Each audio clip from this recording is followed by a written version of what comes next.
Muito bem, prezados ouvintes, para finalizar o nosso programa, nós temos aqui em nossos estúdios do Centro de Pesquisa Profético um professor de cultura hebraica.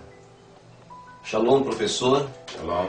Nós queremos apresentar alguns aspectos importantes ao professor, qual nós apresentamos aos nossos queridos telespectadores. Por que desta confusão toda? O porquê que a Trindade entrou dentro das Escrituras Sagradas.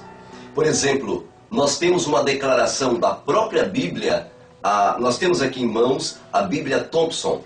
E a Bíblia Thompson, esta Bíblia, ela mesmo confessa os próprios tradutores na página 1377, né? E também na página 1378, vejamos no último parágrafo aqui, na primeira parte desta Bíblia, o que diz: que a Bíblia de Jerônimo ficou conhecida por Vulgata, sendo hoje usada pela Igreja Católica Romana como a autêntica versão das Sagradas Escrituras.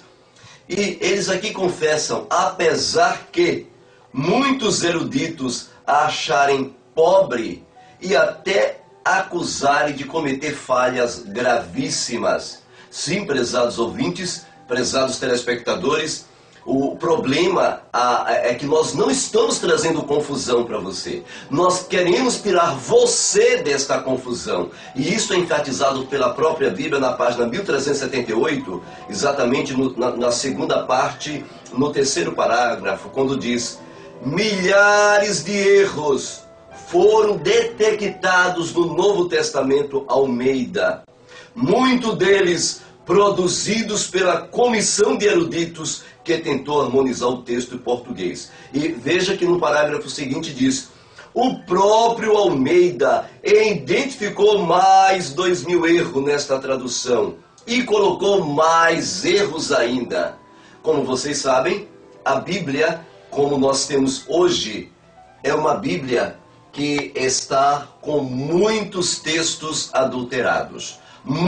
Aproximadamente foi constatado pelos rabinos de Israel que existem hoje nas Escrituras Sagradas da Vulgata, que hoje o mundo inteiro, todas as versões que nós temos na atualidade, tem a sua base, a sua pedra angular nesta Bíblia chamada Vulgata. É interessante que foi colocado em evidência que existem aproximadamente 52.000 adulterações. Nós vamos citar para vocês alguma dessas adulterações. Por exemplo, nós temos aqui a primeira coisa importante, prezado telespectador, é a questão da palavra Novo Testamento.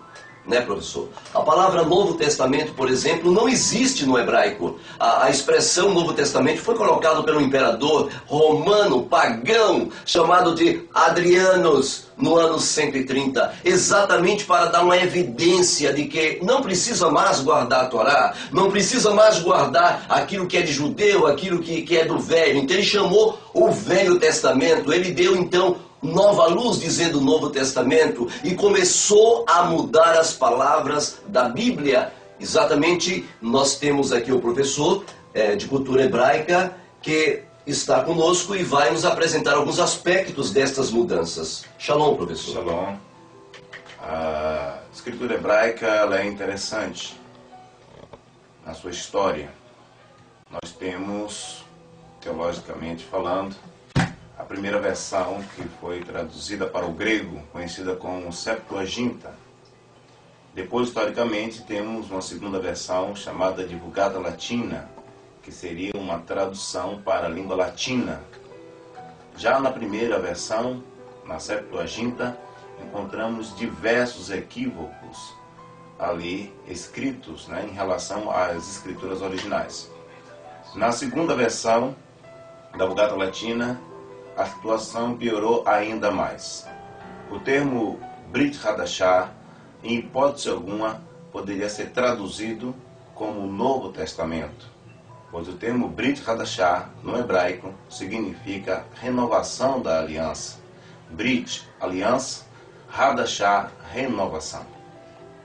Muito bem. Interessante, professor, que muitos acham que o Novo Testamento foi escrito, que na realidade no Novo Testamento, como você acaba de dizer, e é realidade, a aliança renovada, isso não veio fazer com que o Messias, o Mashiach de Israel, mudasse. Ele não veio, por exemplo, em Matitiahu, que eles chamam de Mateus, lá em Matitiahu 5,17, a expressão aramaica ali do texto está escrito que eu não vim destruir a Torá. É assim que está no original, telespectador. E nem os profetas. Mas eu vim para cumprir. Ou seja, o texto aramaico tem esse termo. Eu não vim destruir a Torá, mas eu vim levá-los, vocês, a cumprir a Torá. Quer dizer, o que o Eterno enfatiza através do Mashiach é que ele não veio para dar uma outra lei, uma outra nomos, mas ele veio verdadeiramente para dar a mesma aliança, ou seja, renovou aquela aliança com aquela mulher antiga que era a Torá. O Eterno não tem uma outra Torá, então é isso que Yeshua,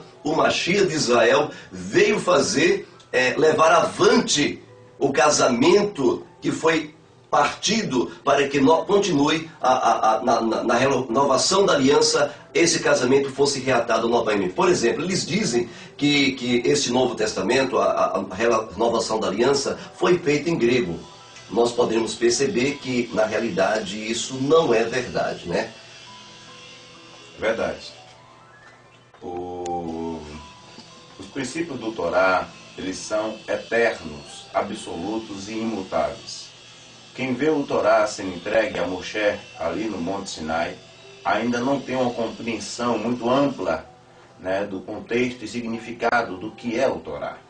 O Torá, e com os seus princípios, eles são eternos, eles existem antes da fundação do mundo. E foi revelado não só para o povo hebreu, mas como para a humanidade. Então esses princípios, eles são imutáveis, eles não são sucessíveis de mudança.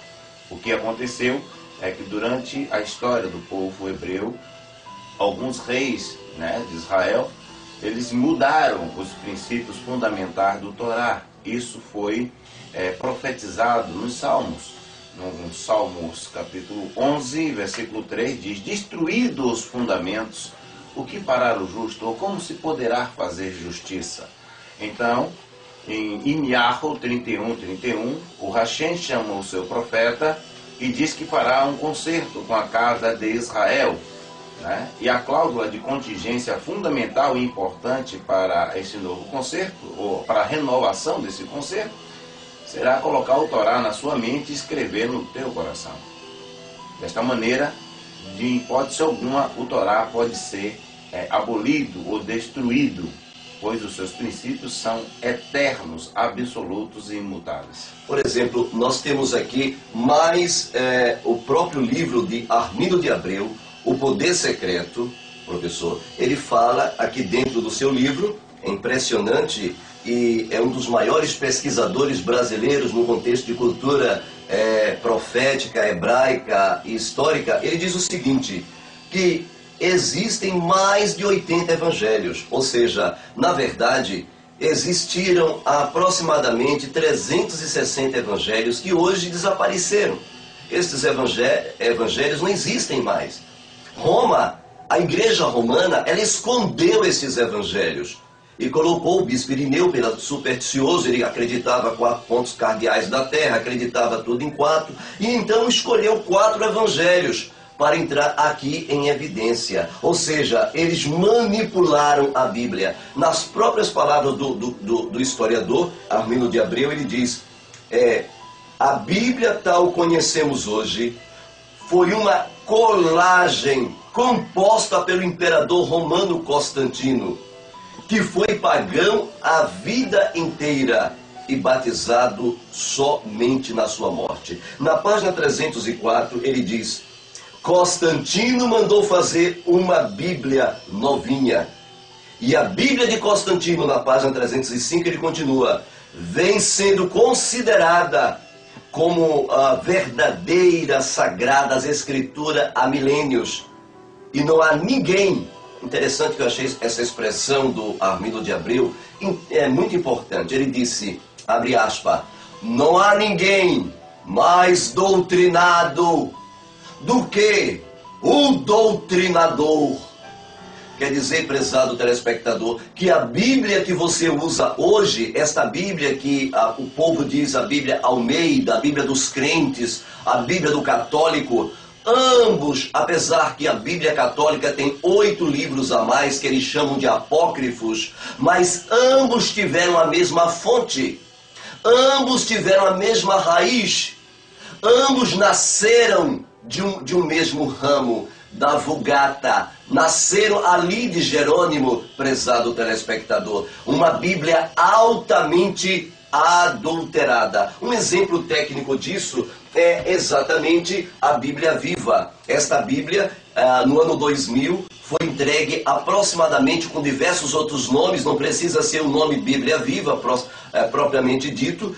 Esta Bíblia foi entregue 2 milhões, gratuitamente essas Bíblias foram entregues pelas mãos dos padres. E esta Bíblia eu chamo de a Bíblia Satânica. Esta é a Bíblia Satânica. Você quer uma prova de que esta Bíblia é satânica? Eu só vou ler 2 versículos desta Bíblia para vocês verem a tendenciosidade, as mudanças descaradas que eles fizeram dentro das Escrituras. Vejamos um texto, por exemplo, eu vou pedir ao professor que, por gentileza, abra aí em Lucas 23, versículo 56. Então, você, querido, está nos ouvindo, abra também a sua Bíblia em Lucas, exatamente em Lucas 23, versículo 56. Vamos ler primeiro na Vulgata. Veja as mudanças. Ela começou naquele período, mas as mudanças, ela é contínua. Elas se processaram ao longo de 2000 anos até chegar em nossas mãos. Houve época que a Bíblia era proibida. Era tida como o livro do diabo, o livro da capa preta. E fazia pouco tempo, faz 200 anos, que a Bíblia não poderia ser lida por ninguém, a custo de perder a sua própria vida. Então estas mudanças começaram a ser descobertas a partir de 1798, quando o Papa foi preso. E quando ele morreu no exílio, quando Napoleão Bonaparte mandou Berthier prender o Papa, e é exatamente aí a liberdade em todos os sentidos, medicina, religião, ciência, tecnologia, indústria, começou a se desenvolver a partir daí. Então a Bíblia começou a ser estudada. O Daniel fala muito bem sobre isso no seu capítulo 12, quando ele disse: a ciência se multiplicará e procurarão saber multiplicar o conhecimento da ciência. Por exemplo, nós temos aqui, para vocês verem, uma Bíblia atual que foi entregue no jubileu do ano 2000 pelo Papa João Paulo II, no capítulo 23, 56. Vamos ver, o professor vai ler para vocês. Lucas 23, versos 56. E em seguida voltaram e prepararam aromas e perfumes, e no sábado observaram o repouso prescrito. Muito bem. Veja agora nesta Bíblia satânica. Vocês vão ver como é que está o versículo 23:56, exatamente diz o seguinte. Eu vou ler para vocês, que coisa terrível, prezados telespectadores, diz o seguinte. Lucas 23:56, exatamente diz o seguinte. Vejamos aqui. Dali elas foram para casa e prepararam perfume para embalsamar o corpo. Mas na hora que terminaram já era sábado. Portanto, descansaram todo aquele dia, conforme o mandamento da lei dos judeus. Olha que coisa terrível. Conforme o mandamento da lei dos judeus. Olha a mudança aqui bem clara. Foi dada desta Bíblia aqui 2 milhões de graça para o povo. O doutrinador doutrinando as mentes, mudando a consciência. Quer ver outro versículo? Eu te cito mais de 1000 aqui, mas eu vou te dar só 2, só para você sentir o impacto que esta Bíblia é satânica. Vamos ver outro? Atos 17, versículo 2. Abra em sua Bíblia, Atos 17, versículo 2, meu prezado telespectador. Exatamente, nós temos uma outra coisa terrível. Vamos ver. Atos 17, versículo 2. Segundo o seu costume, Paulo foi procurá-los. Por 3 sábados dialogou com eles, partindo das Escrituras. Muito bem.